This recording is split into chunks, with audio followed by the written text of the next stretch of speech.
বর্তমান জেনারেশন এই জায়গায় অনেক পিছিয়ে গেছে, এতটাই পিছিয়ে গেছে যে শিক্ষককে যে সম্মান করতে হয় এই সম্মান বোধটুকু উঠে গেছে।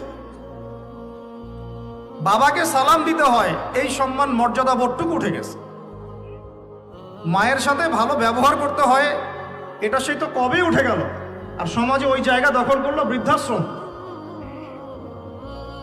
দিন দিন জেনা বাড়তে থাকলো, ব্যভিচার বাড়তে থাকলো, হারাম খাওয়া বাড়তে থাকলো, সুদ বাড়তে থাকলো।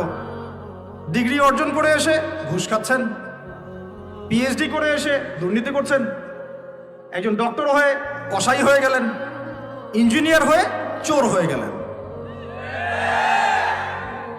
আমি অবাক হব না আগামী 10 বছর পরে এই টিকটক প্রজন্ম যদি আরেকটা প্যারালাইজড প্রজন্মের রূপ নেয়, এটা তো অবাক হওয়ার কিছু নাই। বেসিকে আসেন, নিজের আত্মশুদ্ধি, এটা বেসিক। আলাইকুম আনফুসাকুম, নিজের নফসের খবর নাও, নিজের নফসটাকে পবিত্র করো, নিজের নফসের মধ্যে হিংসা ত্যাগ করো, বিদ্বেষ ত্যাগ করো, অহংকার ত্যাগ করো, রিয়া ত্যাগ করো, দুনিয়ার মোহ ত্যাগ করো। নিজের নফসের মধ্যে বেশি বেশি পরকালের ফিকির আনো, জিকির করো বেশি বেশি, কোরআন বেশি বেশি তেলাওয়াত করো, হালাল খাও, আদর্শ পরিবার গঠন করো, তাওহীদে থাকো, সুন্নতে থাকো, ইনশাল্লাহ হাসতে হাসতে জান্নাতে চলে যাবেন।